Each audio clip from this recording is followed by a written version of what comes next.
हमारे प्यारे बच्चे, कक्षा 7 विषय गृह विज्ञान अध्याय 4 पे हम लोग हैं। पाठ का नाम है रोग और उनसे बचाव। तो आइए हम लोग जानते हैं रोग और उनसे बचाव के बारे में हम लोग थोड़ा सा जानें। देखते हैं कि प्राय कमजोर एवं दुर्बल शरीर रोगों को अपेक्षाकृत अधिक अनियंत्रित करता है। रोगों से बचने की सही जानकारी के बिना रोगों से नहीं बचा जा सकता है। हम अपने दैनिक जीवन में छोटी छोटी बातों को व्यवहार में लाकर इनसे बच सकते हैं, तभी पूर्ण रूप से स्वस्थ रह सकते हैं। आइए देखते हैं रोग एवं उनके प्रकार। तो यहाँ देखते हैं रोग एवं उनके प्रकार। ये दो प्रकार के होते हैं, आंतरिक माध्यम से और बाहरी माध्यम से। तो आइए देखते हैं रोग एवं उनके प्रकार। शरीर की विकारग्रस्त अवस्था को रोग कहते हैं। रोग दो तरह से होते हैं, दो तरह से फैलते हैं। पहला है आंतरिक माध्यम से, दूसरा है बाहरी माध्यम से। तो आइए देखते हैं आंतरिक माध्यम से कैसे, किस प्रकार से रोग फैल सकता है, तो उसको हम जानेंगे।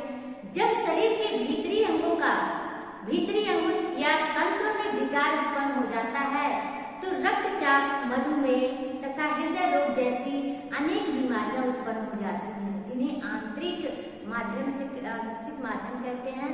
दूसरा देखते हैं हम लोग बाहरी माध्यम से। बाहरी माध्यम से किस प्रकार से रोग फैलते हैं उसको हम जानेंगे। बाहरी माध्यमों के द्वारा शरीर के अंगों में उत्पन्न होने वाले विकार से भी रोग फैलते हैं, जैसे दूषित जल पीने से, वायु, भोजन द्वारा जल एवं वायु आंतरिक अंगों के साथ साथ बाहरी अंगों पर भी प्रभाव डालते हैं।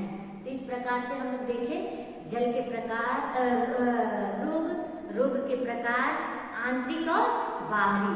अब आइए हम लोग देखते हैं जल के माध्यम से होने वाले रोग। जल से कौन कौन से रोग होते हैं उनके बारे में हम जानेंगे। तो जल के माध्यम से होने वाले रोग जो टाइफाइड, अतिसार, पेचिश और हैजा। तो आइए हम एक एक पे विस्तार से चलते हैं। पहले हम देखेंगे टाइफाइड। यह रोग जो है प्रायः दूषित जल, भोजन एवं दूध आदि पेय पदार्थों में पाए जाने वाले रोगाणु द्वारा आहार नली में विकार उत्पन्न करते हैं, जिसे टाइफाइड कहते हैं। अब टाइफाइड के लक्षण देखते हैं। क्या लक्षण है इसको जानने के लिए कि टाइफाइड है, तो उल्टी, दस्त एवं पेट संबंधी रोग जैसे गैस, कब्ज इत्यादि होता है। तेज बुखार आता है, शरीर में छोटे छोटे दाने उभर आते हैं, शरीर कमजोर हो जाता है और इसमें शुरुआत में जुकाम तथा फ्लू से ये रोग शुरू होता है। तो ये इसके लक्षण हैं। अब आइए हम लोग जानते हैं इसके उपचार। ये लक्षण को हम लोग देखेंगे। अब आइए देखते हैं टाइफाइड से बचाव के उपचार। कैसे हम टाइफाइड से बच सकते हैं। टाइफाइड के बचाव के उपचार को हम जानेंगे। सफाई पर विशेष ध्यान देने की आवश्यकता होती है। रोगी को उबला हुआ पानी ठंडा करके पिलाना चाहिए।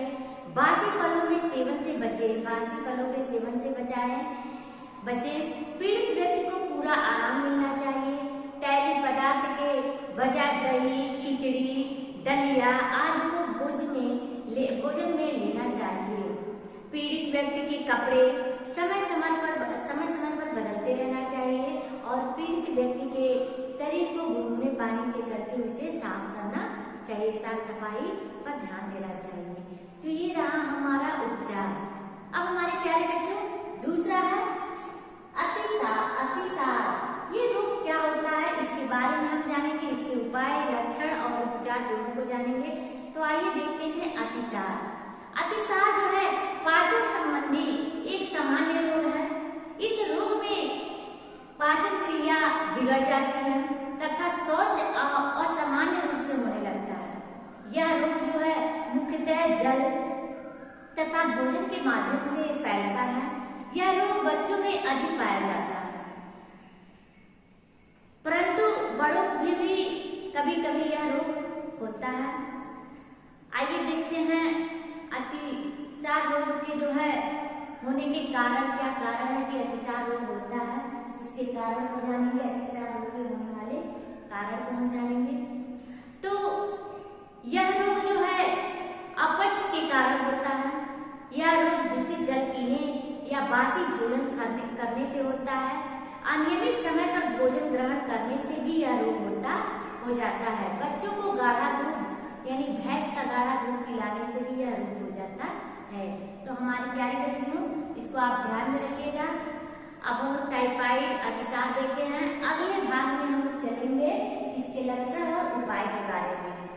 तो आप लोग क्या करिएगा, इससे समझिएगा और ध्यानपूर्वक एक एक बातों पे ध्यान करिएगा कि कैसे रोग से बचा जा सकता है, इसके लक्षण क्या है, जानिएगा, परखिएगा। अतिसार के लक्षण हम जानेंगे कि अतिसार रोग जो होता है इसके क्या लक्षण होते हैं। अतिसार रोग के शिकार व्यक्ति जो निरंतर दस्त होने लगता है तथा दिन में कई बार यह शौच जाना पड़ता है। अतिसार में प्रायः अत्यधिक पतले तथा हरे रंग के दस्त होते हैं। दस्त रुकने की स्थिति में शरीर में जल की कमी हो जाती है। दस्त होने के कारण जो है शरीर में जल की कमी हो जाती है तथा शरीर जो है दुर्बल और कमजोर हो जाता है। अतिसार के रोगी को कभी कभी हल्का ज्वर भी होता है। तो इस प्रकार से इसके लक्षण हैं। अब आइए हम जानते हैं इसके अतिसार से बचाव के उपाय। अतिसार के कैसे बचा जा सकता है, इसके उपाय हम देखेंगे। तो स्वच्छता पर विशेष ध्यान देना चाहिए। बाजार की खुली जगहों पर रखे आहारों के सेवन से बचना चाहिए। खुला सामान से बचना चाहिए।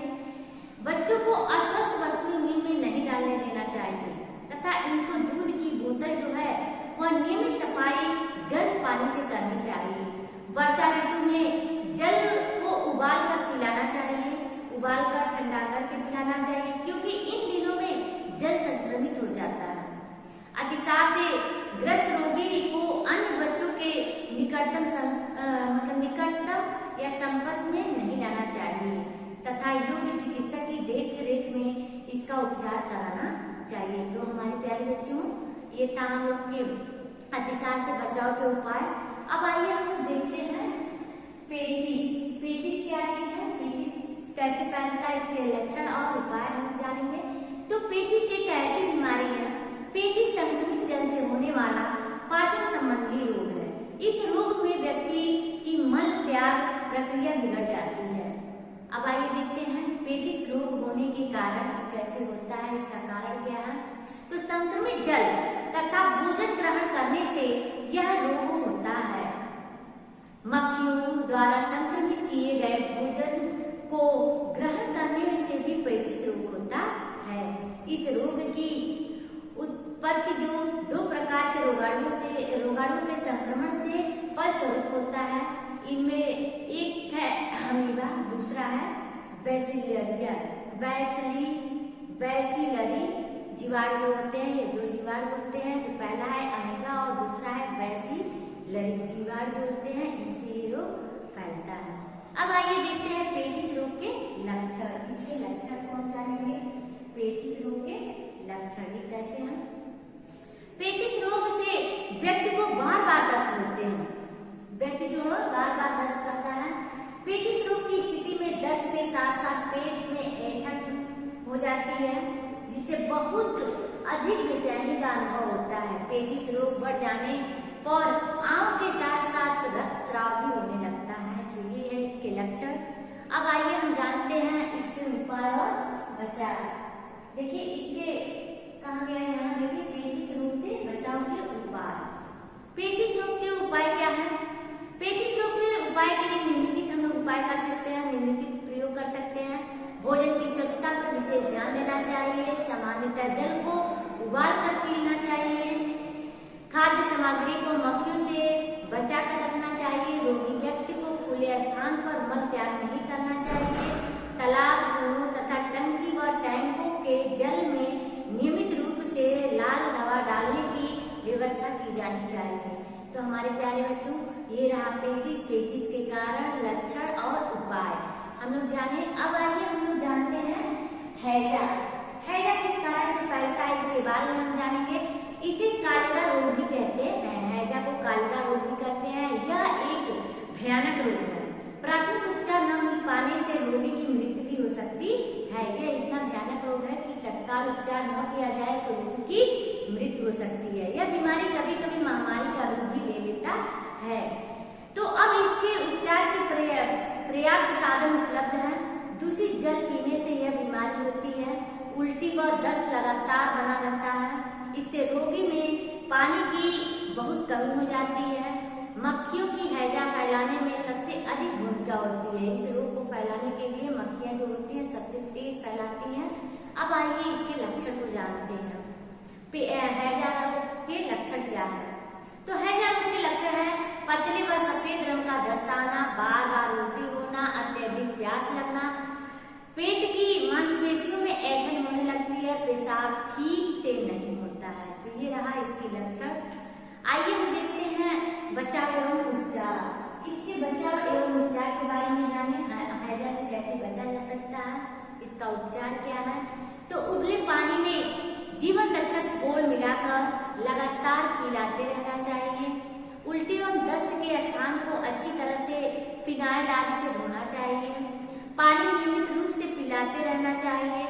रोगी को तुरंत डॉक्टर के पास ले जाना चाहिए और रोगी को सड़े गले व बासी खाद्य पदार्थों के सेवन से बचाना चाहिए।